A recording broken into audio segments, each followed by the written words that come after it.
ख्रिस्तामधील प्रियांनो, सलाम. विश्ववाणी परिवाराकडून आम्ही मार्गाकरिता प्रकाश कार्यक्रमात आपले सहर्ष स्वागत करीत आहोत.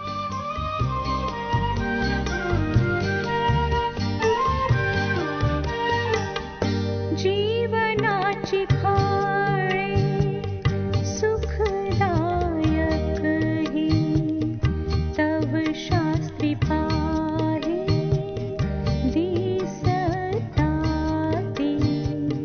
जीवनाची फळे सुखदायक ही तव शास्त्री पाहे दिसताती. जीवनाची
मननाकरिता निवडलेला शास्त्रपाठ योहानकृत शुभवर्तमान अध्याय 8 12 ते 15 ही वचने.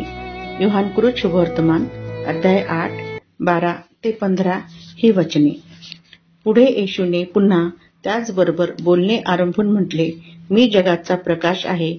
जो मला अनुसरतो तो अंधारात चालणार नाही, तर त्याच्याजवळ जीवनाचा प्रकाश राहील. यावरून फरीसी त्याला म्हणाले, तुम्ही स्वतःविषयी साक्ष देता, तुमची साक्ष खरी नाही. येशूने त्यास उत्तर दिले, मी स्वतःविषयी साक्ष देतो तरी माझी साक्ष खरी आहे, कारण मी कोठून आलो व कोठे जातो हे मला ठाऊक आहे.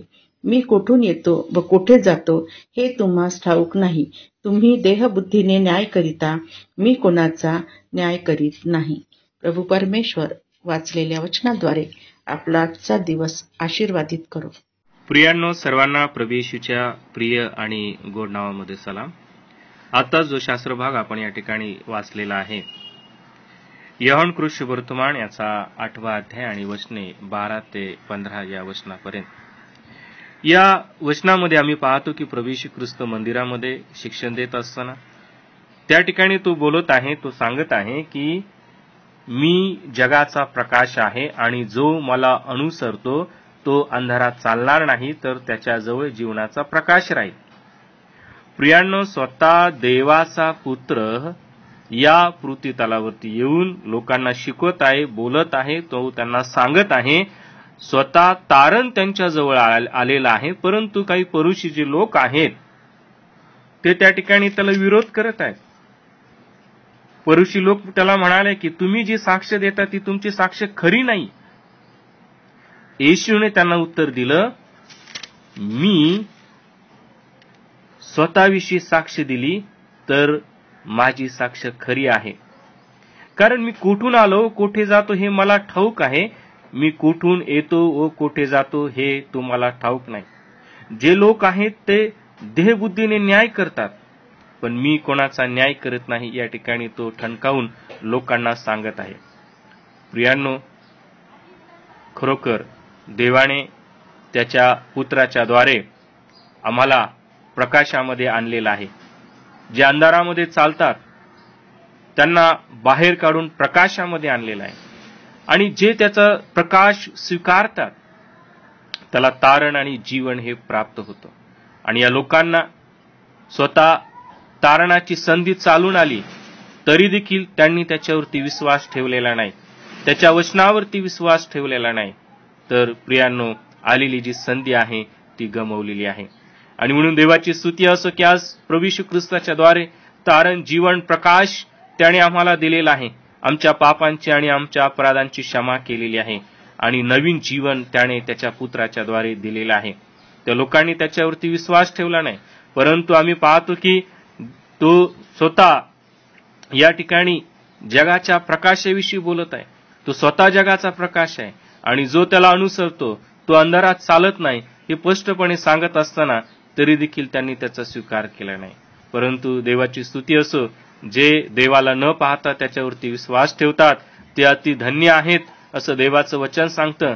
आणि आम्ही न पाहता त्याच्यावरती विश्वास ठेवतो, म्हणून देवाने आम्हाला तारण आणि जीवन दिलेलं आहे, आणि ते विनामूल्य दिलेले आहे. आणि तारण आणि जीवन मिळण्यासाठी त्याने स्वतः वधस्तंभावरती आपला प्राण आणि देह जे आहे तो अर्पिलेला आहे, आणि मरणातून तो विजयी झालेला आहे. त्याने आज आम्हाला प्रकाशामध्ये ठेवलेला आहे, तारणामध्ये ठेवलेला आहे. आणि त्याची इच्छा आहे की जसे आम्ही प्रकाशामध्ये आहोत तसे प्रत्येक जण या सृष्टीतला त्याच्या तारणामध्ये, त्याच्या प्रकाशामध्ये, त्याच्या राज्यामध्ये यावा. आणि म्हणून देवाची स्तुती असो की देवाने आम्हाला त्याच्या प्रकाशात आणलं. अनेक जे लोक आहेत ते देखील देवाच्या राज्यामध्ये यावेत, प्रकाशामध्ये यावेत. म्हणून देवा आम्हाला प्रेरणा देतो, तो आम्हाला मार्गदर्शन करतो की आम्ही या संपूर्ण सृष्टीला सुवार्तेची घोषणा करावी. आणि म्हणून देवाने आम्हाला त्याच्या प्रकाशामध्ये चालवावं म्हणून आपण प्रार्थना करू आणि प्रभूच्या नावाला धन्यवाद देऊ. प्रिय प्रभू, आम्ही तुझी स्तुती, तुझं गौरव करतो. पुन्हा एकदा तू आमच्यावरती दया, कृपा, अनुग्रह केलास, आणि देवबापा तुझ्या प्रिय पुत्राच्या द्वारे तारण, जीवन आणि प्रकाश प्रभू देवबापा तू आम्हाला देऊ केलास, त्यासाठी आम्ही विशेष तुला धन्यवाद देतो. प्रभू, आम्ही तुझी स्तुती करतो आणि ही लहानशी विनंती तारणाऱ्या प्रभू येशूच्या प्रिय आणि गोड नावात करतो म्हणून तो आहे. आमेन. सुखदायक तव शास्त्री पाही दिसताती जीवनाची फळे. सुखदायक तव शास्त्री पाही दिसताती जीवनाची फळे. माझ्या दुःखात माझे सांत्वन हे आहे की तुझे वचन मला नवजीवन देते. आमचा टोल फ्री नंबर 1800-2700-333. आम्ही आपणासाठी या नंबरवर प्रार्थना करण्यास उपलब्ध आहोत. धन्यवाद.